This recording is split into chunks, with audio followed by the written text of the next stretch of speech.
Estamos de volta para falar de Grêmio e Atlético. O Galo poderia ir para a 7ª posição, mas está lá na 13ª. E o Grêmio é o segundo colocado, com um jogo a menos que a maioria. Rodada 16, vamos dar uma olhada no que aconteceu então na Arena do Grêmio em Porto Alegre, Léo. E a gente vai conversando sobre os lances da partida. A grande ausência, o Luizito Soares, né? Do lado do Grêmio. O Vila Sante também foi substituído por esse garoto aí. Que estrela, hein? Estreia marcando o gol, o Ronald, 1-0 pro Grêmio. Na bola aérea, né? E o Atlético tem tido muitos problemas nesse tipo de jogada, tem tido muitas dificuldades na bola parada defensiva. O Ronald nem precisou saltar, né? Ele se abaixou ali para cabecear e fazer o gol. E depois disso, um jogo em que o Grêmio teve algumas outras oportunidades, mas a verdade é que levou algum sufoco também, especialmente na reta final do primeiro tempo. E ali o Gabriel Grando teve que trabalhar, fez pelo menos 2 defesas importantes. Mas acho que o mais importante era ter o resultado hoje, né, Edu? Numa semana em que se falou muito da questão Soares. Tem uma semifinal aí pela frente, né? Claro que é uma questão que tem que resolver. O Renato se mostrou muito incomodado de novo com o assunto na chegada à Arena.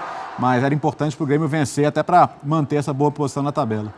Então o Grêmio é o vice-líder do campeonato e mostra força sem o Soares.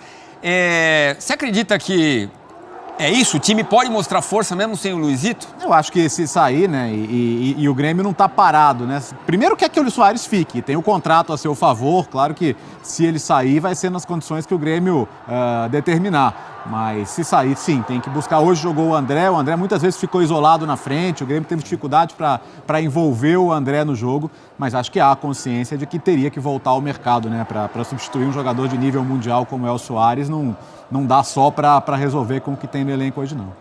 Fala-se de Alexis Sanches, né, que está livre no mercado. Está livre, chegaria a, entre aspas, custo zero, né, seria só oferecer a ele um contrato e tentar acertar. Você já viu ali no segundo tempo algumas boas tramas, né, teve uma chegada do Paulinho, o Igor Gomes também teve a sua chance, e esse o lance em que parecia que o Atlético tinha empatado, né, o Allan Kardec que veio do banco, acertou a cabeçada, mas o gol acabaria sendo anulado. Pelo VAR. Aquela coisa de centímetros, né? Aquele lance que só no VAR que você vai ter certeza. Sim, aquela coisa da imagem. E que muita gente vai continuar na incerteza. Aquela imagem de longe, né? A gente fala sempre da necessidade de investir por uma qualificação melhor, né? Mas vamos lá. Bom, os números da vitória do Grêmio, a gente vê que a posse de bola foi bem maior do Galo, né? 62%. Chutou muito mais a gol, 17-6. No alvo, 3-2. Quer dizer, aproveitamento, eficiência nos chutes ainda não é a marca desse time no jogo de hoje do Galo, né? Grandes chances, a gente tem um empate, né? 4-4. Cruzamentos, 28-12. Muito mais volume de jogo, então, do Galo. Mais ações defensivas, então, ainda refletem isso, né? 71 contra 53. 8 jogos sem vitória do Clube Atlético Mineiro, Léo. E 3 sem marcar, né? 3 sem marcar. Contra o Corinthians, a derrota 1-0, o empate 0-0 com o Goiás, a derrota hoje pro Grêmio. Acho, Edu, que, assim, dessa sequência, foi a primeira vez que o Atlético pelo menos melhorou de um jogo para outro. Não foi tão ruim. O jogo contra o Goiás, segunda-feira, foi um jogo em que, assim, o Atlético praticamente não produziu ofensivamente. Hoje teve suas chances, né? Tanto que o goleiro adversário trabalhou pelo menos 2 defesas difíceis no primeiro tempo. O gol anulado é por um detalhe mínimo ali, que está na regra do jogo, mas foi um detalhe que só o VAR consegue pegar. O Atlético construiu. O Atlético, acho que ofensivamente, teve alguma evolução. Tem muito que melhorar ainda, né? Defensivamente, por exemplo, mais uma vez é um gol sofrido no escanteio. Mas a tabela é bem complicada, né? Tem Flamengo pela frente, tem São Paulo pela frente, tem os 2 jogos com o Palmeiras na Libertadores. Então, e tá aí já, né? É no comecinho de agosto. Sim, tá chegando. E muita gente falou, né? O Filipão tá chegando porque tem a Libertadores aí e é a competição dele, né? Nunca foi eliminado antes das quartas de final, mas, assim, não dá só para contar com a mística. Tem, de fato, que melhorar. Então, hoje melhorou um pouco, mas, no geral, o Atlético estava melhor antes da chegada do Filipão, como média de atuações, vamos dizer assim. Hoje, o Galo do Cudê, na sua opinião, era melhor que o Galo do Filipão? Não jogava bem sempre, mas jogava bem mais vezes, né? Acho que executava melhor o que se propunha. O Atlético hoje eu acho que é um time com muito pouca alternativa ofensiva, perdeu muito da intensidade que tinha para pressionar o adversário, para subir marcação. Individualmente, alguns jogadores caíram de rendimento, muito também pelo que tem sido pedido deles. Acho que o Paulinho talvez seja até o principal exemplo entre todos eles. Enfim, acho que o fato de ter melhorado em relação ao último jogo não significa que já esteja bom E a tabela vai ficando uma situação complicada, né? Que você vai ficando mais perto do fundo da tabela do que do topo. Bom, do topo todo mundo está distante, mas até mesmo numa briga aí por Libertadores, são pontos que vão fazendo falta. Não que perder para o Grêmio seja um resultado absurdo, acho que faz parte, mas assim, o Atlético precisa especialmente melhorar, se a gente pensar em sequência de temporada, porque a Libertadores depende de você, mas daqui a 2 jogos você pode estar eliminado. Então não dá para olhar para o brasileiro e largar para lá, né?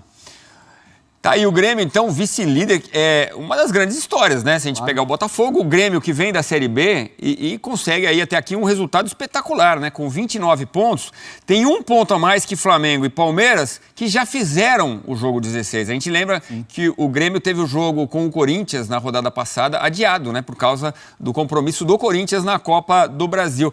Qual a sua impressão sobre Luizito Soares? Você acha que ele vai? Eu tenho um palpite, claro, é só com base nas informações que a gente recebe.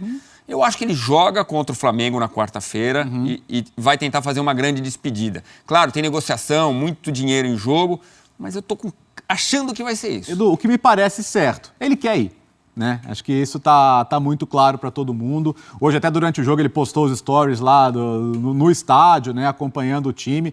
Mas você quer ver como é que tá incômodo isso?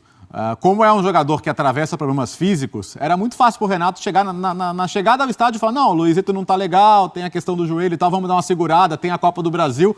Era fácil dar uma... Olha lá, estamos vendo agora justamente a foto dele apoiando os companheiros no estádio. Mas seria muito fácil contornar.